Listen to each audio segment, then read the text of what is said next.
қыздарға әсемдік жарасады. Өлі, қалай көрсетіп атсыз? Орында? Блогер. Қайсысы? Инфлюенсер. Сайра Зухра радио. Базар жоқ екен сіздің бала. Тамаша. Бәріне мен жанды, өнім асым қарлы, отбасымның қамы, қайтам.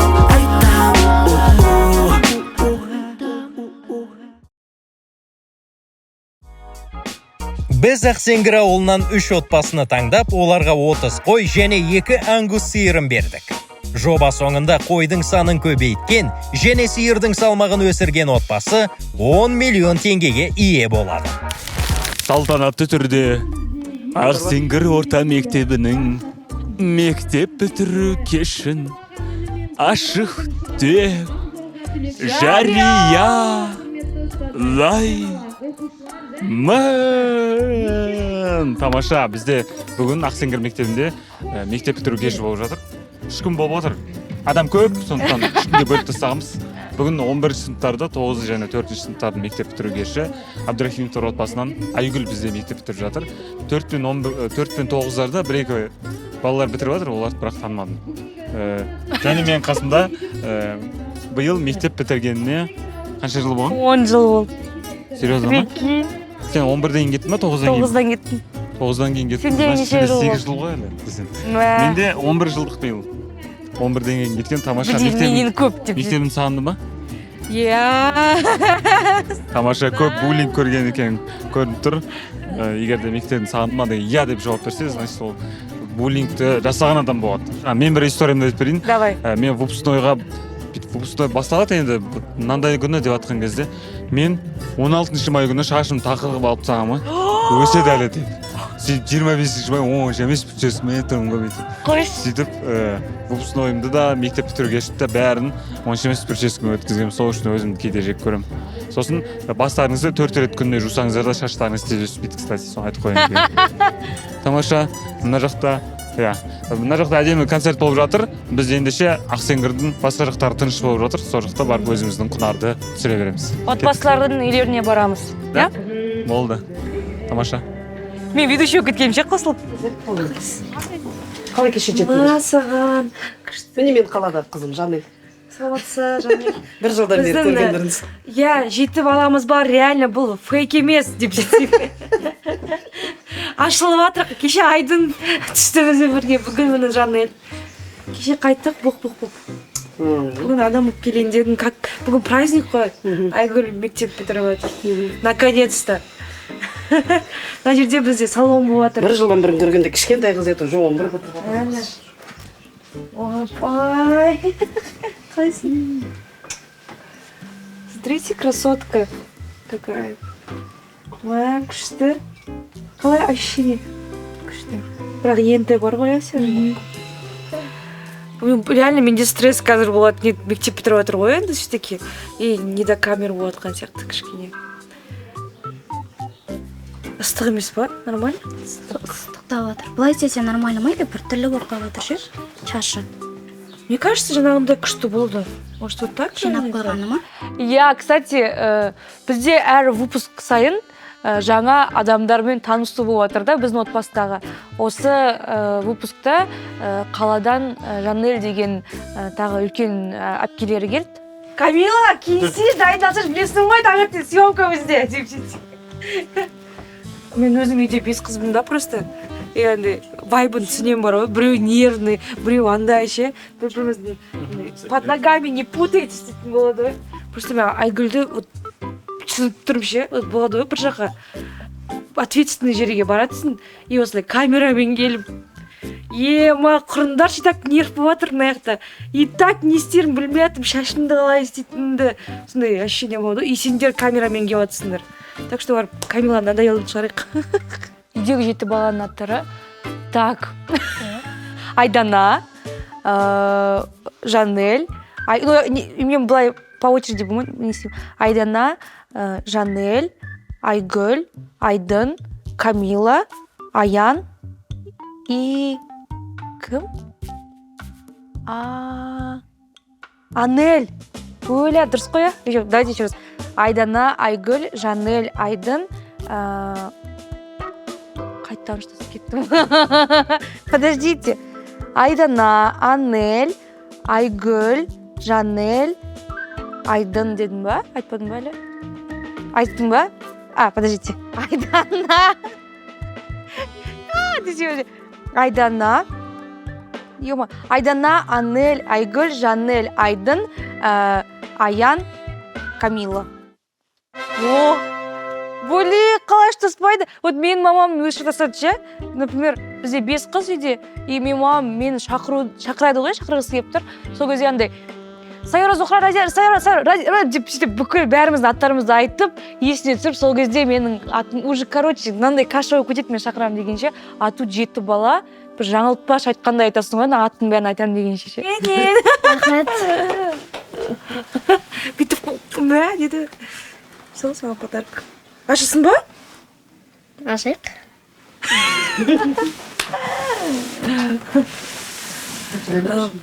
Камила, туған күн құтты болсын. Рахмет. Осындай ақылды, күшті қыз болып жүре бер. Рахмет. Я бұйырса армандарына жете бер. Сол. Рахмет. Қазіргі қатты қалап отқаны подарок ашу. Десең, сондықтан бірінші арманнан бастайық десең. Опана. Короче, біз андай блок жинағанбыз ғой. Примерно. Камила, туған күніңмен тағы да, жаным. I love you.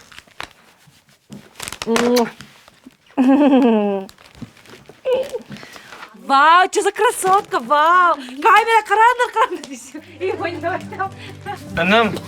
Інім, тіршілігің андай тоқтамай жатса да әйтеуір тоқтап демалыңдаршы.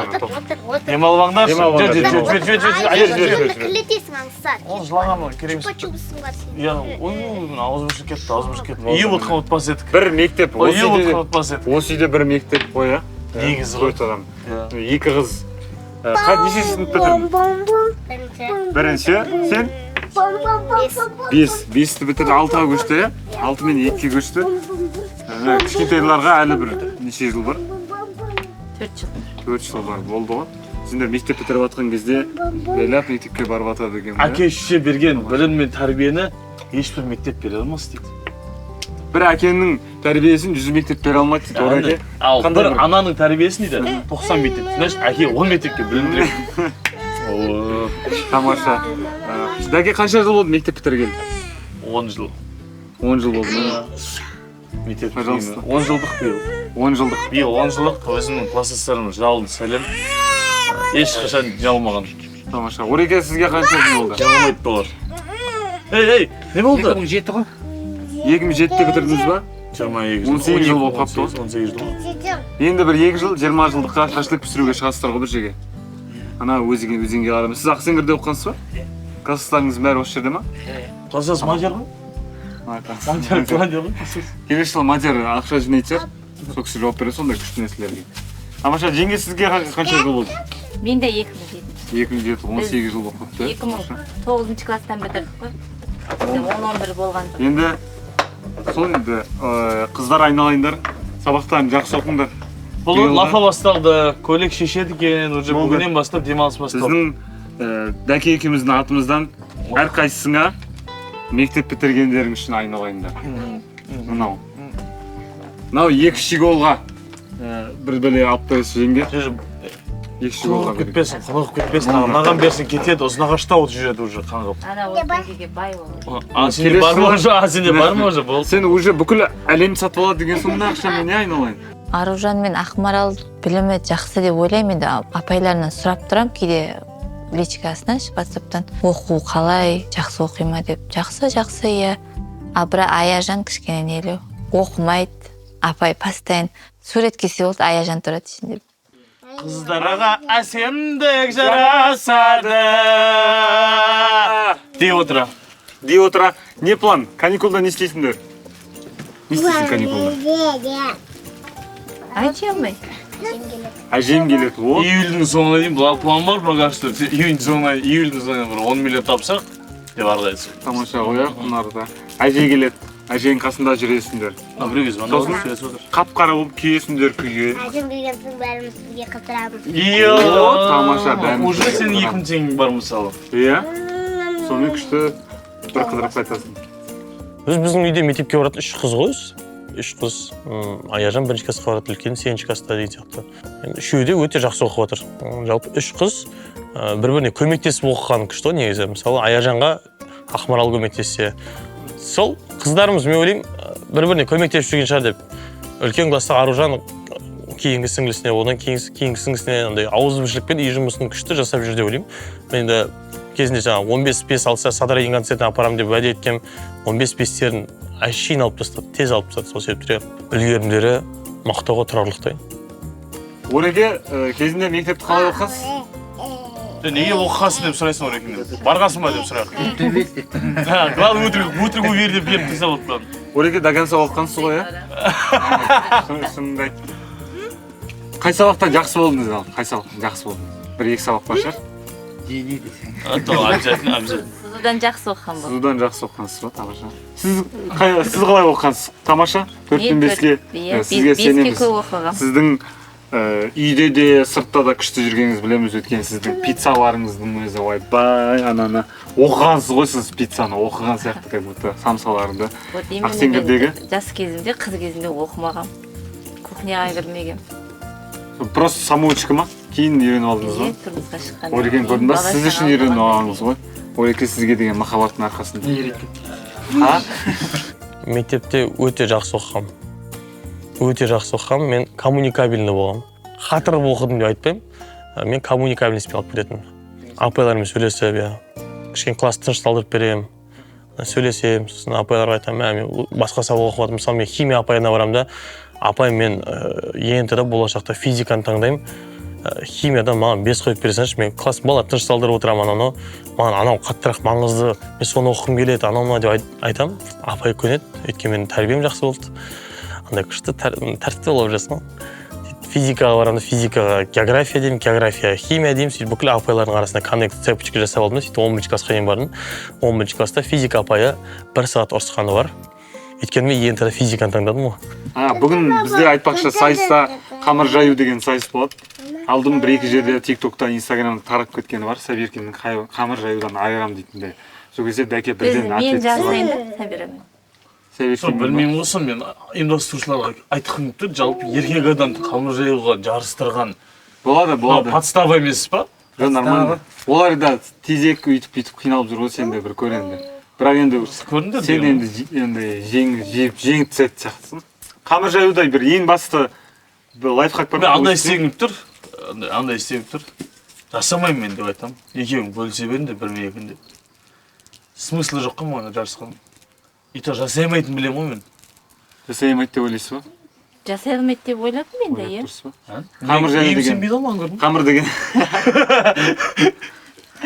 Қамыр деген былай бүйтіп домалақ болып тұрады. Соны 2-3-ге бөліп бүйтіп жаю деген сөз ба? Кәдімгі зуала болып тұр өз кішкентай. Соны кәдімгі оқтармен жаю. Сосын ары ортасынан оны бойып бүйтіп. Оны жабысып қалмау үшін оны жебеді. Мен де жарысарым Сабирамен. Енді екеуміз қатар келе жатырмыз ғой. Олда 4 баланың бар анасы. Өйтіп ана деп қарамай жып өткізіп. Не болды қыздар деген. Сөйтіп жататын сияқты. Бірақ Дәкенің қолынан келу керек негізі. Бұл Дәке ешкім күтпеген сайыстарда ұтып кетіп, Дәке ұтады деген сайыстарда ұтылып қалып деген сияқты сондай бір. Әр блогер өзі бір ойын ұсынады да. Өзіне ыңғайлы дейді. Сол Сабираға ыңғайлы болған қамыр жаю деген сияқты. Қамыр жаю деді ғой.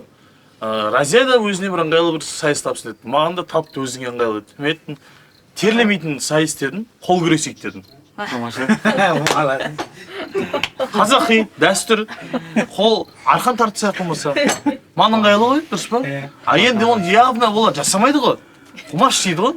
Дәл солай қамыр жаюда да мен айтқым келіп құмаш деп ше. Ұтылып қалу деген вариант жоқ бізде. Біз КамАЗ қойдық қой. Ақша құртып қойдық қой. Деп сондай болсын. Оранжевый КамАЗ әп-әдемі болып тұр. Ореге? КамАЗ құртып тастағанбыз бар еді соны. Айтқанбыз ғой, июльдің соңында қойып береміз, бере беріңіз деп ше. Соны өтіп тұр былай да былай ше, қойып жіберіп тұр ақшасы кішкене. Егер ұтамаса мен сізге дейін деп тұр деген. сіздердің отрывтарыңызбен негізі ары қарай отбасылықта да блогерлік сайыста да бар күштеріңізді салып негізі Орекең бір сайыс, мен бір сайыс ұстасам ше, болды. иә ары қарай Негізі болды. 10 жылдан 13 жыл болады сіз. Жоқ, иә 13 жыл. 13 жылға кетті. 13 жыл. Сіз екеуміз құрдаспыз деп Почти 15 жылға кетіп қалыппыз ғой. Мәке сізге 17 жыл болды. Сіз 2007-де бітірдіңіз ба? 2007-де, иә? 2007-де бітірдіңіз ба? Иә, Орекең. Қанша жыл? 11 жыл болды маған. Былтыр бардыңыз 11 жыл. 10 жылдыққа бардым. Мен мектепті жақсы оқығам. Активный оқушылардың бірі болдым. Көп іс-шараларға қатысып, сабағымды да жақсы оқуға тырысып жүрген оқушылардың қатарынамын. Енді осы үйден биыл мектепте нешінші класс бітірдің, Әмір? 3-3 класс бітірдің, 4-ге көштің ба? Жазда не істейсің? Жазда не план? Бізде Ақсеңгір бойынша жалғыз бассейн Әмірде бар. Апасы жасап берген жалғыз бассейн. Алдын бір келген кездерде жасап берем деген, енді как раз күн ысыда жайлап папа намек етеді. Бассейн деп айтасың ғой. Сөйтіп бассейнде. Мен ол бассейнді қашан көрдім де, бір тығылыспа ойнадық қой. Сол кезде Әмір тығылып қалды ғой. Сол жерде, сол бір жерлерде бассейн бар екен білемін. Әмір мен негізі Әмір өте грамотный, өте сауатты. Ол бағаға оқымайды, сапаға оқиды, өзінің ішкі біліміне сенеді.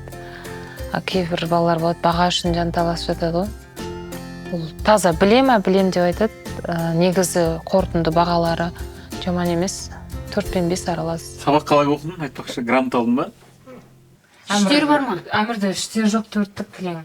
Кішкене еркек. Твердый ударник дейтін екен ғой, иә? Қай сабақты ең қатты жақсы көресің? Орыс тілі, ағылшын деген. Ойбай, жаным ай. Менің антимым, мен вообще орыс тілге. 3-ші класста орыс тілі болдың ба не? Қазір 1-ші класста бар. Иә? Жоқ, 2-ден. 2-ден ба, иә? Мен 5-ші класста қосылған ғой бізге орыс тілі. Бізде де ағылшынша 5-ші сыныпта қосылды. Ағылшын, орыс. Қазір олай емес. Қазір английский 2-ші сыныптан бастап. Қазақшаны үйреніп алды ма 5-ші сыныпта? Қазір сосын 1-ші сыныптағыларға алфавит үйретпейді. Бірден оқып бастап келу керексіз. Біздер алфавиттан бастадық қой. А, Ә, Б, В. Алфавит білмейді мына балалар. Алфавит сұрашы білмейді, тупить етіп отырады, деп балалар. Вообще білмейді. Алфавит көрмеген ғой. Представляете? Сондай программаны алып тастаған. Әліпбидің бағдарламасында тұр ғой, есінде, жоспарлауда. Мысалы, бүгін дауысты А дыбысын өтеміз деген. Ол ясно, өйтіп ондай бар. Бірақ общий алфавит жаттатпайды ғой бірінші. Бұрында бізде алфавитті тұрып сұрататын ғой. А, Ә, Б деп айтатынсың. Қазір айтпайды ғой. Б, Г, Г. Жалпы қазіргі мектеп методикасына мен қатты қарным ашады, осы жерде мен айта кеткім келді. Қатты қарным ашады. Жалпы мектеп кітабын шығарып жатқан, осы методиканы шығарған мектепті, кітаптарды шығарып жатқан кісімен отырып сөйлескім келеді мен. И сұрақ қойғым келеді кітапты ашып, мынаны не бетіңізбен мынау сұрақ қойып отырсыз балаға деп сұрағым келеді. Менің өте қатты жыным ұстайтын тақырып бұл бар ғой, мектеп кітаптары деген. Нервым ұстайтын. Жаңағына күшті отыр едіңіз. Я вот хочу увидеть этого человека, поговорить с ним. Как, покажите мне вот это, что деп тұр. Баланың миы түгілі, үлкендердің миы жетпейтін сұрақтар қойылған, қате сұрақтарға қойылған, сондай, короче. Действительно, біздің балаларымыз ақымақ болып шығатын сияқты. Қорқам содан, өте қатты қорқам. Білмеймін, мен ата-ана ретінде мен өте қатты ішім ашиды сол мектеп программасына. Ішім ашиды, шынымен де. Жаңағы сабақ оқып отырған кезде мен қалай ата-ананың, білмеймін, талай ата-аналар жынданған шығар ана жерде. Инстаграмға да, тиктокқа да шығып жатыр ғой, мынау не зада, не сұрақ деген енді ужасный логический сұрақтар ана жақта вообще невозможно енді. 2-ші сыныпта ағылшын оқиды, орысша оқиды. Біздер күнделікті қолданатын ауызекі тілдер емес ол жақта. Кәдімгі әдеби тіл. Балаға үйретіп көр ол әдеби тілді қазір. 2-ші сыныпта оқитын, 1-ші сыныпта оқитын балаға. Сөздің мағынасын түсіндіре алмайсың ана балаға. Өйткені дайын емес әлі, милары дайын емес ондай ақпаратты қабылдауға. Қай сабақты жақсы сүйіп оқыдыңыз? Менің оқыған сабағым қазақ тілі әдебиетін өте қатты жақсы көріп оқығам. Тамаша, мен де сол сабақты. Бірақ мен сол сабақты 10-ші сыныпта таңдап, 11-ші сыныпта самай қалдым. Мен түстім ғой қазақ тілі әдебиетінің несіне, колледжіне түстім. Содан кейін аяқ астынан 3-ші курста ауыстырып жібердім бастауышқа. Мәке, қай сабақ нешеге оқыдыңыз? Сіз енді барлық сабақты жақсы оқыған сияқты, Мәкен? Жақсы оқыдым. Бір сабақты, мына сабақты күшті оқыдым деген сияқты. Мен биология мен тарих болатын. Биология мен тарих, тамаша. Мен 9 классқа дейін ғана оқыдым, 9-дан кейін колледжге жаңа өсімдік жер 9 класстың аттестатында тек 3-4 қана болды, қалған барлығы 5 болған менде. Ой, тамаша. Әмір, сен қай сабақты жақсы көремін дедің? Орыс тілі, орыс тілі ағылшын. Ағылшын. Орыс тілі. Қай сабақ ұнамайды саған? Қиын, түсінбейсің. Математика, қазақ тілі, әдебиеттер, дүниетану, жаратылыстануды көремін. Бәрі десе. Бір сабақ айттым. Ол өзі жақсы көретін екі пәні бар. Тамаша. Жаман емес, сабақтан жақсы. Андай Енді бес қуалап етіп жатқан жоқ, Инязға түсіп өз кетесің. несімен орнымен. Иняз дейтін андай. Сондай баға орыс тілі, ағылшын тілі деген сияқты тілдерді үйрететін университет. Бәріне сәлем, құрметті біздің сүйікті көрермендеріміз. Бізде кезекті сайыс, және бұл отбасылық сайыс. Көріп тұрғандарыңыздай, бүгін Сабиркиннің отбасы бастайын деп жатыр. Сол жағында, оң жағында. Тамаша, күшті, өте қызықты ойын. Крокодил өзіміздің қолтырауын ойынымыз. Сөзсіз іс-қимылмен көрсетіп, сіздер сол нәрсені тапсаңыздар болды. Сіздерге 30 секунд уақыт беріледі. Сізге 30 секунд, сосын Мадияр ағамызға 30 секунд, сосын қазір Мадияр айтады деп тұрмайын, 30 секунд қазір Сабиркин Кез келгеніңіз айта бересіз. Сабиркин жасырған кезде 18 сөз айтсаңыздар да болды, әйтеуір тапқанға дейін. Бастысы Сабиркин сөйлеп Маған сөйлеуге болмайды. Келесі деп немесе бүйтіп аударып жібере бересіз ба? Егер араластыра ма или осылай ұра берейін ба? Көр өзің. Болды. Өзің қара. Араластырып. Как чувствуется? Давай. Бол енді, бош енді тез ойнатсақшы бол, сосын кетекші. Қазір тоқта. Ал, дайынбыз ба? Ендеше 1, 2, 3 ойынымыз басталды. Сиыр, бұзау, ат, жылқы. Сиыр, жылқы, түйе. Сиырға дұрыс келіп тұрсыз. Айттым ғой, түрін айта берсін. Микрофон, ет, Казбек. Казбек. Тауық неті ма? Бір тамақтың түрін көрсетіп жатырсыздар. Құрт. Тамаша. Арқан. Ой, осыны, онда? Онда арқан сауысын. Дұрыс деген жерін, Арқан. Арқан тарту. Тамаша, арқан тартыс. Түртсіз ба? Бізде Түртсіз ба? Ішсіз ба? Үш сөз. Құрт, ангус, арқан тартыс. Осы 3 сөз. Давайте Мадияарға кетіңіз. Тамаша. Еңсіз. Сиыр. Ангус деп айтпайсыңдар ма? Тамаша, дәл осылай Мадияарға сөзсіз жаңағы іс-қимылмен. Егер түсіндіре алмай жатсаңыз, маған келесі десеңіз болды. Келесі деп сөзбен айта беріңіз. Ал кет, дайын болсаңыздар. 1, 2, 3. Ара. Жіппа, ара. Не? Қайсы болды осындай сіздерде? Ұршық еру. Тамаша. Балта. Орақ. Балта, дұрыстап көрсетіңізші. Орақ, балта. Не шабу анау? Жоқ, балға, балта. Нені шабу? Нені шабу? Отын. Тамаша.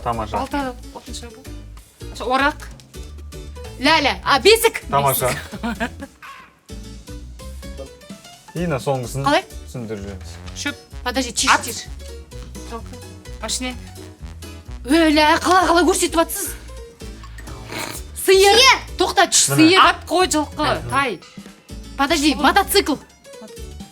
Сиыр не істейді? Подожди. Сиыр сауама, туама не істейді? Велосипед. Бұл, подожди, это қырылғы ма? Жоқ, міне. Самокат. Тул. Міне, қараңыз, міне. Не істеп келе жатыр? Самокат. Едет. Шауып келе жатыр. Ат, жылқы. Тай, құлын. Енді шауып келе жатыр. Құлады. Бірдеңені алды да. Көкпар. Тамаша, көкпар. Ема, көрсетіңіз, базар жоқ екен сіздің бар. Тамаша, 4 ұпай. Не қойып көрсетіп жатыр. 4 ұпай, сол кезде 3-ке 4-ті қосамыз, 7 ұпай болды.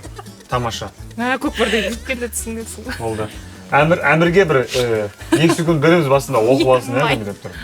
Әмір, дәл солай? Сөзсіз дәл осылай. Сөздің атын айтпайсың. 4 адам қатыса ма барлық отбасында? Сөз айтпаймыз, бірақ қандай іс-қимылмен көрсетеміз. Дауыс шығаруға болмайды. Кеттік па? бір машина. Не алатын? Жоқ, машинаның аты қандай андай? Шөп алатын ба? Қазып алады ғой трактордың несі. Экскаватор? Иә. Жоқ, сіз экскаватор. айтып қойдыңыз осы аты. Сол дұрыс па? Қандай? Атын айтып қойдыңыз Аты арасында. қандай? Трактордың шабатыны. Трактор. Трактор онда. Орақ, айыр. Осындай жан шөпшілерде Шөп шабу. тамаша шөп Шөп шабу. шабу. Так, келесі.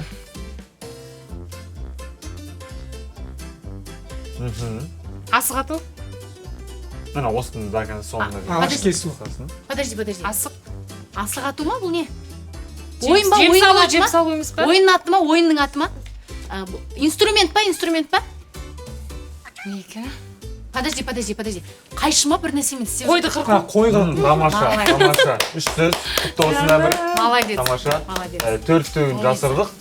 Айта алмай қалған нәрсесі қобыз еді ғой. Аңсаған. Сен тезірек бересің ба? Болды. Сенің движениеңді көрсетейін ба? Жоқ, мен қарап тұрмын ғой ана не істейтініне. Болып жатыр ғой сенікі. Уақытымызды алып жатсың ғой сен біздің. Алды. Дайын тұрып сөзің дайындық. Дайынбыз ба? Жаңа қосып бердік әмірге, қосып бердім секунд. Жер. Ол, кетті. Сөйлеу қосып ал. 2, 3. Ат. Сиыр, ангус, маленький, бұзау.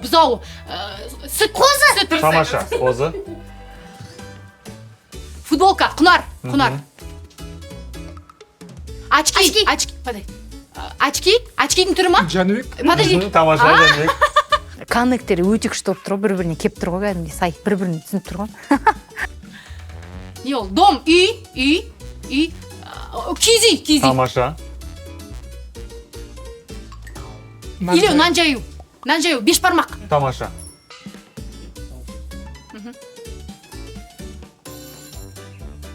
Тігу. Укол салу, вакцина. Вакцина? Қабылданады ғой. Вакцина ма? Укол салу. Вакцина. Укол салу. Я міне соны жасайтын адамды. Ветеринар. Тамаша. Ветврач. Тамаша. Бізде қанша болды? Нервмай. Біздің негіз отбасына осындай тапсырмалар постоянно белсенді алып шығып кетеміз. Байқасаңыздар, алдында да жануарлар тапқанда да жылдамдықпен сезіп ұстап тауып аламыз. Біз енді сондайға жақын екенбіз негізі ше.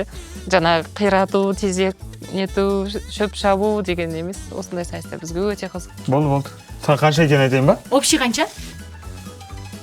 Қазір 3, 4, 3, 10 болды, я? Так, қозына екеу кет. Құнар 1, 2, 3, болды. Бағана айтып едім, Жәнібек ағам да мүмкін деп Жәнібек ағам 5 сөз. Қалай 5 сөз? Одан көп. Ветеринар. Иә. Ол менің жеке. 5 бармақ. Қобыз айтқан жоқпыз. Қой құрқу айтылмады. Киіз үй. Қой құрқуды айтты ғой, әмір. Оны санады. Жәнібек. Құнар. Жоқ. Қозы. 6. Неше? 5 ба? 1, 2, 3, 4, 5, 6. А сен 5 дейсің. 16. Нормально. Вот видите? 16 сөз Вы видите, да? Видите? Вы это видели? Төртеуіңіз 16 сөз Бір балыңды таптыңыздар. жеп қояр еді. Семьямыздың коннекті өте күшті болды деп ойлаймын. Мадияраға вообще таң қалдырды. Мартаның кімді Жәнібек ағаны көрсеткені вообще ол енді взрыв мозга. Очкиді көрсетіп, бойын көрсеткен кезде Жәнібек дейді ғой. Мен никогда в жизни таппас деймін. Екеуін қалдап қойым. Итого у нас 16. Осымен сіздердің отбасыларыңыздағы жалпы ұпай 16. Яғни төртеуіңіз 4-4-тен таптыңыздар деңіз ғой. Тамаша. Күшті болды. Қай сөз өте қиын болды? өте қиын. Ау? Көкпар. Бірақ көкпарды таптыңыздар енді соңына дейін. Ау? Тракторды айтады жаңа. Тракторды өйтіп бүйтіп жеткіздік қой түйір. Ол трактор деп жазылып тұр. Трактор деп жазылып тұр. Сіз комбайновый бір нема дедіңіз, айтып келдік қой трактор. Иә, біз көптен бері орынға алдыға шықпай қалдық та. Еще мен көп қатыспай қалдым, көп сайыстарға. Біздер жаңа әйел адамдар, аналар қатыспай қалдық қой. Көбінде ер адамдар қатысып кетті. Жаңа блогерлық сайыс болып кетті. Мен өзім күтіп жүргем. Негізі мен қатысқан жерде орын аламыз постоянно ше. Соған таң қалдым, мен алдында да орын алғам. Тамаша. Сізге Мадияр ағаның көрсеткені өте оңай болды деп, иә? Айырып жүрген. Барлық нәрсе айтып кеттіңіз. Жоқ, мен укол салуды бүйтем ғой. дұрыс күшті көрсетеміз. Кезекте Абдрахимовтар отбасы, Разия, қош келдіңіздер осында отбасылық жарыс. Бізде енді крокодил деген ойын, крокодил деген ойын, қолтырауын деген. Қазір әр қайсыңызға 30 секундтан беріледі. Бірінші Разия бастайды. Разия сіздерге мен әжім бір сөз көрсетемін, соны іс-қимылмен түсіндіреді. Бірақ сөйлемеу керек, звук шығармау керек. Бірақ барлығы осы ауылға, осы Құнар жобасына қатысты нәрселер. Мысалы, асық деген сияқты соны түсіндіреді. Бірдеңе деп көрсетеді. Сіздер Жоқ, мен крокодил ойнайтын едім. В принципе, мен жақсы түсіндірем и жақсы сөздерді табам, негізі. 10-15 вариант айта берсеңіздер де айта беріңіздер. Андай ма, мынандай ма, мынандай ма. Бізде Саверкиннің отбасы күшті қылып өткізді. Енді қанша екенін айтпаймын. Сондықтан, егер дайын болсаңыздар, Сосын мен жалғыз өзім көрсетпеймін ғой. 30 секунд, потом 30 секунд сіз, 30 секунд. Аян көрсетіп, 30 секунд. егер сөз қиын болып жатса, мен көрсеткен кезде келесі деп айта берсе болады. Сразу келесі деп айта берсе. Түсінікті ғой, Дайынбыз ба? Аян түсінікті ғой. Давай, подключайся, Оян. Ең бастысы, Оян. бағана мен алдыңғы отбасыға айтуым кетті, бірақ оны Саверкин өзі айтып кетті. Ең бастысы көп сөз айта беріңіздер. Анау ма, мынау ма деп, сосын соның қасына қарай келе береді. Тағы қандай фишкалар бар айтып жөніңізде? Сол Құнарға, осы біздің ауылымызға, салт дәстүрге байланысты сөздер жалпы қолданып жүрген. Кеттік ал. Ендеше дайын болсақ, ең бірінші сөз. Серсау. Тамаша. Қалыс. Кеттік келесі. Келесі. Аңсаған видишь. Ой, блин, оны қалай көрсетем? Мен білмеймін.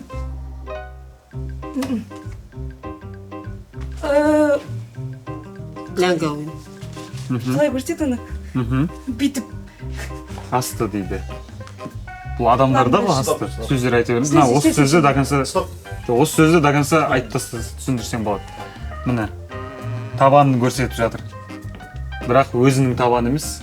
Тұяқ па? Тамаша. Тамаша. Мен просто андай аяқ киім білемін, мындай аяқ киім ше. Осы бәрі айтады, тұяқ. Потому что мен тұяқ дейтін, мынандай емес па, аяқ емес па, мынандай аяқ емес па? Ну, оны же мынандай аяқ. Короче, менде аяқ киім болатын еді, таби дейтін ше.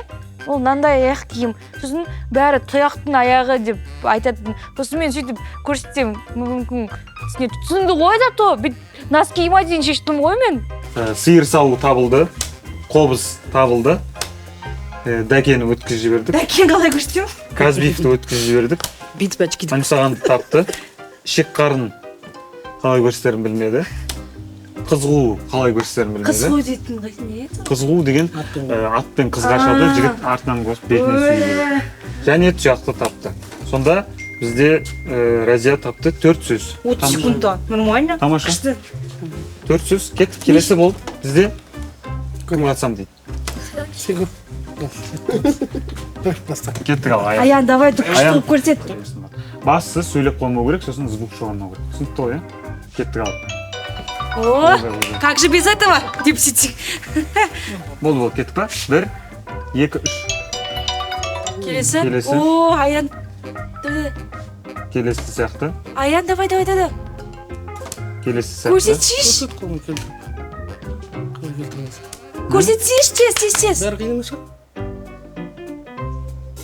Өсі, Аян. Осыны жеп көрсет. Көрсетсеш. Құрт, жемішке құрт па? Көрсетсеш, неге ұялғытсың? Аттың үстінде, мені ма қалай? Көк бар? Аттың үстіне қоятын? Не? Көрсетсен. Аха. Болды. Міне соңғысын көрсетсен болады. Осыны жинадың Секунд беремін. Осыны көрсетемін. Неге ұялғытсың? Тезек не қалай еді? Жинап, сал бір жерлерге сөйтіп көрсет. Давай, нені? Жинады. Сен ма қалайсың? Сосын не істейсің оны? Только осылай қоя бересің ба? Көрсет жер. Шөп жинау? Шөпті көрсетсеш, шөпті жинау ма? Жоқ, шөп соны не деп айтады соны? Пресс. Бағана жинады ғой бүйтіп. Шөптік. Аян. Біздің Аян пикмек кішкене камераға ренжімеңдер.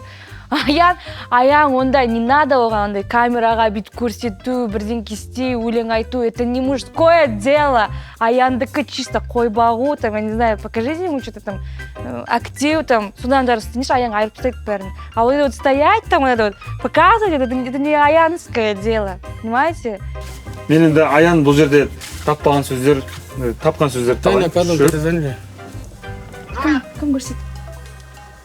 Шөп пен құрт. Ер тоқым үшеу болды. Сонда бізде қазір жеті ұпай болып тұр. Елма, ты чё? Аян просто бүйтіп тұр, сөзді көрсет.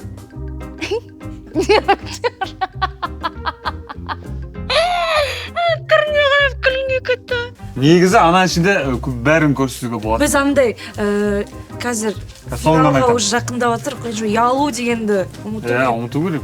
Бізде енді ұпай 7 болып тұр, Разия 4, Аян 3 ұпай. Иә, негізі үйде сайрайтын бала ғой, енді сөйлеп, жаңағы енді бәрін аузын жаптырып тастайтын бала ғой, негізі сөйлеп. Ана жерде ұялып қалды, просто түсіндіре алмай ұялып қалды, ана карточкадағы суреттерді. Ары қарай түсіндіңіз ғой, ережені жалпы. Келесі деп ауыз сөйлесеңіз. Айт қоймаңыз, главное, просто көрсеттермен. Кеттік ал. 1, 2, 3. Сүт. Су құятын. Су, колонка, қалай? Суды. Үлкен су. Су құятын колонка ма? Қалай, су құятын колонка сияқты ма? Су құяды, бочка, су құятын бочка. Соны не деп атайды? Қалай айтады су құятын бочканы? Мен білмеймін атын. Кеттік ал, келесіне. Үй, ауыл, сиыр, Сиыр қора. Өкінішке орай 30 секунд аяқталды. Бізде біріншісі фляг еді. Суды сақтайтын. Вообще мен ол сөз білмеймін. Екіншісі қораны Су сақтайтын деген болмай ма? Вдруг я не знаю слова просто. Конкретно фляг деген оңай емес, фляг деген. Жоқ, мен не екен? Жоқ, конкретно не екен айттым ғой мен оның.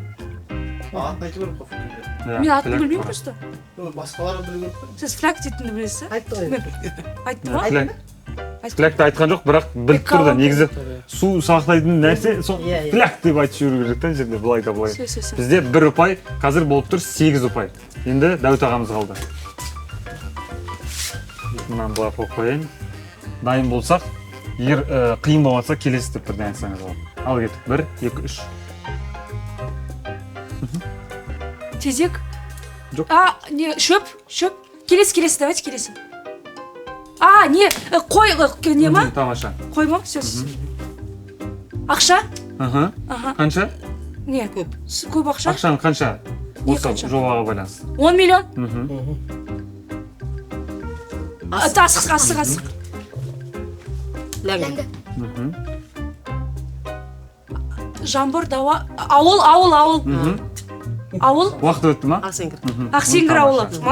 Тамаша. Бізде Дәуіт ағамызда мүмкіндік болды. 1, Дәуіт аға күшті түсіндірдіңіз енді. 1, 2, 3, 4, 5 ұпай. Тамаша. 5 ұпай. Сонда бізде 4, 3, 5, 13 ұпай болды, е? Тамаша, 13 ұпай. Құтты болсын? Дәуіт аға күнде крокодил ойнап жүрген сияқты. Дәуіт аға мастер-класс менен де көп сөз не істеді. Тапты. Ой, қалай? Тапты? Ну да, көрсетті, менен де көп сөз көрсетті Дәуіт аға. Жалпы 13 ұпай болды. Бір-біріңізге шапалап қойсаңыздар. Олады. Қиын болды ма? Қалай? Негізі сізге барлығы оңай болады. Келесі деп айту керек еді жазы. Енді біреусін ұттым, потом екіншісін тоже тапты ғой енді. Екі карточка ғана. Жоқ. Бізде неге тез болды. Например, бір карточка берді, біз ұзақ түсіндіріп атсақ, келесі деп айта саламыз, келесі карточканы көрсете береді. Сендер таппасаңдар ма? Таппасаңдар да. Қиын болатса өткізіп жіберу деген сияқты болды. Сол үшін Шек Қарын, Казбиев, Дәке дегендерді өткізіп жіберді, сол сияқты. Өткізіп, оңай, мысалы үшін 10 миллион асық дегендерді көрсету оңай ғой деген сияқты. Тамаша, 13 ұпай құтты болсын. Жоқ, біз бәріміз старались. Аян да старался. Аянның 2 сөз не істеп көрсеткені бізге, оның өзі маған мынандай жетеді ше, Аянның ойынға күшті қатысып атсалысқаны ше. Ол негізі камерадан ұялады, шынымен камераны онда жақсы көрмейді. Рахмет Ең көп жасырған және тапқан Дәуіт ағамыз болды. Тамаша крокодилді ойнай аламын деп айтып жүресің. Мен ойнап тастағанмын деп айтып жүресің. Сен не ұялдың? Аян негізі мәжі сәл ұялмасаң сен. Аян ұялмайтын бала ол, просто камераны көрсе білмеймін ұялмайды. Кезекте Боспаевтар отбасы, Дәке, Ореке, Жеңге, өзіміздің Ақмаралымыз. Короче, бізде кішігірім ойын. Крокодил деген ойын білесің ме, Ақмарал? Крокодил деген ойын. Мен қазір Дәкеге сөздер көрсетемін. 30 секунд ішінде Дәке сөздерді звуксыз, сөзсіз, бірақ іс-қимылмен сіздерге жасырады. Сөздердің тақырыбы осы ауылға біздің жобамызға қатысты. Түсінікті ғой, иә? Кез келген жобамыздың айналасында зат болуы мүмкін, анау болуы мүмкін, мынау болуы мүмкін. Адам да болуы мүмкін, жануар да болуы мүмкін. Егер Дәке саған қиын болып жатса, келесі деп ауыстырып жіберсең болады. Уақыт созып, бір сөзге ұзақ андай сөздер, деп ойланып қалмаңыздар. Айта беріңіздер, айта ішіне біреу дұрыс шығып қалуы мүмкін. Сіздер 10-15 варианттан да айта берсеңіздер болады. Лимитсіз ғой, Ақмарал. 3 секунд дейсің бе? 30 секунд береміз. 30 секунд ішінде мысалы мен 10 сөзді жасыру мүмкін. Сіздер тоқтамай айта беріңіздер. Ұялып қалмаңыздар, айта беріңіздер. Сосын сізге кезек беріледі, сөйтіп барлығымыз 30 секундтан жасырамыз. Егер көрсеңіз, сізге мен де ана жақтан сөйлеп отырып. Егер мына жердегі сөз жасыруға, іс-қимылмен көрсетуге қиын болса, келесіде берсеңіздер, мен келесі сөзді алып шығамын. Түсінікті ғой, егер дайын болсаңыздар. Бастысы, сіздер үндемей қалмаңыздар. Мысалы, ат болса, мысалы бейт көрсетті, аяқты бейтті бір нәрсе істетті, ат, жылқы, только там сиыр, ит дей бермей ғана көп нәрселерді айта бересіз. Егер Дәке бірдеңе деп өзі ары қарай берсеңіз. Кеттік па? Дайын болсаңдар. Ал кеттік. Алғашқы сөз, егер уақыт ма? 1, 2, 3 кеттік па? Шалғы. Саналады, иә, кеттік ал. Тезек. Келесі. Орындық. Блогер. Қайсысы? Инфлюенсер. Вот. Отбасы. Біреуін атын табу керек, біреуінің. Саберкин.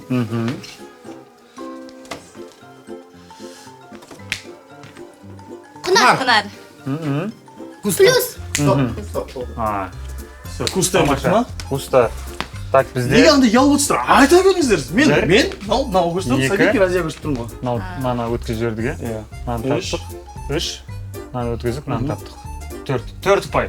Қой, 4 таптық па? Иә, 6 жасадық, 2-ін өткізіп жібердік. Қой, шілей ма? Тамаша. 4 ұпай, енді Ореке сіздің кезегіңіз. Ореке, давайте. Ұялмай көрсетеміз, ұялмай айта беріңіздер, иә? Иә, андай басты тұрып қалмау керек. Енді Дәке көп варианттар айта бересің ғой. Сөйлеп жібермеу керек, сосын звук бермеу керек. Кеттік па? Қамшы, ат. Білмейтін болса, қиын болса айтасыз ғой. Огород, жем, шөп, жоқ, жем дейін, қапшық, ой, арпа, бидай. Ауыстырайын ба? Тостан ауыстырсаңызшы. Анжол ғана. Не деп айтады? Күреу ма? Жарыс болды. Күреуің бет, қалай? Жіптің аты ма? Жіптің аты? Күрек бет, қалай жіптің аты? Келесі қойып? Арқан. Асық тапты. Енді бұл жерде тұрып қалған сөздер бар еді. Бізде асықты тапты. Жемнің орны не? Қамшыны тапты. Ол бізде науа еді, сосын шалма салу еді. Шалма салу ойны. Науаны, сол бағана кімде? Алдың Канадада бір рет шығып қалды, сол науаны сөйтіп ұзақ көрші жем деп санамайтын болдық егер. Мен жегеше білместім сөзді, науа деген сөзді. Сөйтіп 4 сөздің 2-ін тапты. Шалманы анжол жарыс болды деп айтқаным сол ғой. Сонымен арқан деп санамаймыз бірақ, өкінішке орай. Арқан деді ол бүйтіп лақтыр. Сөз табу керек пе? Тамаша 4 сөздің 2-ін тапты. Короче, проект бізге қарсы шығып отыр. 6 ұпай болып еркек шайтан братан. Біздің қойлар ұтылдырғыз керек. Мен ба? 6 ұпай бізде. Жеңгеміз жібере береміз ба? Ой, бермеймін. Кеттік ал. Дайын болсақ, егер сөз ұнамай атса, сразу ауыстырып жібересіз. Огород, помидор, огурцы, банк жабу. Оңайрағын істей беріңіз дейді. Бұл да мен, өлі не істеп отырсыздар? Сиыр сау. Сиыр сау. Есік ашу не бұл? Шөп шабу. Не ма? Бесік тербету? Осыны соңына. Өлі? Білмейтін сөз жүрмейді бәрі. Осыны соңына біліп тұрсаңыз. дейін көрсетсеңіз болады, уақытыңыз болады. Блогер, Разия Сабиркин. Тамаша, Разия табылды. Тамаша. Бля, сен деп көрсете бергенсің маған, сенің аржағын деп. Бізде табылмаған сөздер: сепаратор, айран. Айран. Сепаратор битпеді ме? Тәкенің түсіндірген оңай болды дейін, маған келгенде ана айран, шопан ата, сосын ана сепаратор деген не ғой, ыңғайсыз ғой, қалай түсіндіре алмайсың. Сепаратор қазір бүйтіп тоққа саласың, өзі айналдыра береді. Айранды бүйтіп шема деп көрсетемін. Шопан ата, шопан атамды оңдыққа ешкім тапқан жоқ. Сиыр сауы табылды. Бесік табылды. Сіз аны бүйтіп тұрғанға мен кішкене жерге түсіргенім ғой, жаңағы жерде қойып бесік деп. Бесік табылды, қымыз жасырылған. Қымыз өте қиын. Сосын Разия табылды. Бұл нормально, ладно. 3 сұрақ, 3 дұрыс жауап, яғни болды 9 ұпай. 6 еді ғой, 9 ұпай болды ма? Жоқ, білмеймін, көрсет, дұрыстап санаңдаршы. Бізде енді Ақмарал. Сен қалдың енді. Давай, қорықпай көрсет. Ұялмай көрсете бер. Айтып қоймасаң болды қылан. Түсіндіру қиын болса, Ақмарал келесі. 30 секунд деген аз екен негізі. Енді разгоняться етіп отырған кезде. Сол, енді разгон алып тұрды, өшіп болды. Ал 1, 2, 3. Құстың түрі дейді. Так, аққу, бүркіт. Бүркіт. Мотоцикл. Ат шабу. Ат, бәйге, қызғу, атарба. Ташки. Үстіне қоятын. Ат үстіне ертоқым. Ертоқым, иә. Не ол деу? Тамақ жеу. Келесің қой бер. Көрсетам айтып болсаң айт, келесі деп. Ақсеңгір ма? Тамаша Ақсеңгір, иә. Бізде бүркіт, ертоқым және Ақсеңгір табылды. Табылмаған 2 сөз бұл құрт және шөп-жүк. Сонда 3 сөз қосылды, 9-ға 12 ұпай. Тамаша, Ақмарал 3 сөз таптың, жапаға ұрып қойсам. 3, мен 4. 3, 4. 3 болды ма, не сондай? 3, 4, 4, 2. Крокодил ойнағам ғой, иә. Крокодил ойнадым, мен ол сайыста мен ойымша, мен отбасым дұрыс түсінбей қалған сияқты сайыстың шарттарын ше. Немесе бір дайындалып көру керек пе деп қоямын да, ойнамай жатып ше, өз арамызда ше. Өйткені сасқалақтап тұрттандай сөзді көрсете алмағаннан ұялып уақыт жоғалтып отыр олар ше. Келесі мен 3-4 рет келесі деп айтып жіберіп, сөйтіп көбірек сөз шығардым да. 30 секундтегі сәл андай зауқың қанбай қалады. Мына жерде егер құртты ма, шөп-жүкті ма біреуін тауып жүрген кезде, шөп десе де есептеп жіберейін деп тұрады. Шөпті қалай көрсеттің сен? Сен құртты биткен жұрт жүрттен. Қалай? Құртты биткен ше. Долмалақ жейтін. Хотя биткенде нандай көрсеткенде ғой. Иә, битім керек еді, бит көрсете ма. Оңай мен құртты тауып алдым осыны, оңай шығар деп. Одан да ана жерде мысалы штраф бермейді ғой, келесі деп айтқанға. Одан да келесі деп жеңілдер шығып атқан кезде ұрып отыру керек та. А оны мен заранее дайындау керек еді ана жақта. Мүмкін сол бір дайындағанымда мүмкін отарым едік деген сияқты нәрсе ғой. Ну ладно. Осы 3 жыл уже болды келін болып жүргеніме, ешқашан қамыр жайғызбапты, ешқашан. Енді Дәкеге қиын болады деп тұрмын. Сол үшін На войне все кәдімгі қып-қызыл болып, зылдайды деп. Қол күресіп көрейік, жүгіріп ба.